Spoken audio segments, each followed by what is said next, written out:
გიორგი ბაჩიაშვილის საქმის განხილვა მიმდინარეობს სააპელაციო სასამართლოში. საჩუქრდება საქალაქო სასამართლოს გადაწყვეტილება, რომლის მიხედვითაც მას 11 წლით თავისუფლების აღკვეთა აქვს მისჯილი. საქმეზე 3 მოსამართლისგან შემდგარი კოლეგია მსჯელობს. ბაჩიაშვილმა პროცესზე ციხეში მის მიმართ განხორციელებულ ძალადობაზე ისაუბრა და აღნიშნა, რომ დაზიანებები საკანში სპეციალურად შეგზავნილმა პირმა მიაყენა.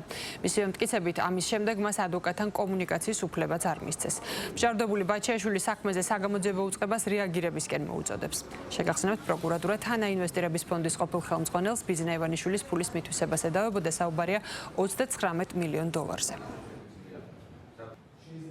პარამეტრებს გადაცემული, დამწყდებული ნაწამები მხოლოდ და მხოლოდ იმისათვის, რომ ივანიშვილმა რამენაირად ფული გამოიგზავნოს და წამებამდე 2 დღით ადრე ზუსტად ციხის უფროსმა შემიყვანა კაბინეტში და მითხრა ივანიშვილს გაუხსენია ყველა შემისახულეები თქო, თორემ ხო იცი რანაირი ხალხის ციხეში ჩამიკეტეს გარეთცნობა, ადვოკატთან აფიდარების უფლება ამიგზავნეს, რატომ?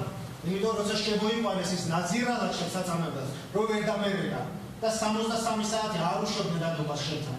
ის კი არა სახალხო დამცველთანაც არ მარეკიდებდნენ. აი მაგაში ესაა.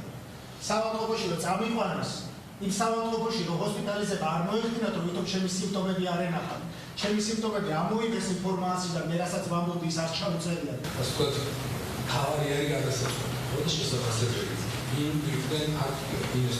სხვა დანარჩენი ამდენია რანაირად პრაქტიკულად დოკუმენტურად არის დადასტურებული. ობიექტური დოკუმენტური ისებებია დასტურებული. ინდივიდუალური ინვესტორი ბინარიო ყველაფერზე. რისკი ინდივიდუალური საკუთარი ფულის პასუხისმგებლობა და დოკუმენტურად დასტურებული. მოახდინა საკუთარი სიადი თანხით აი ამ კონტრაქტის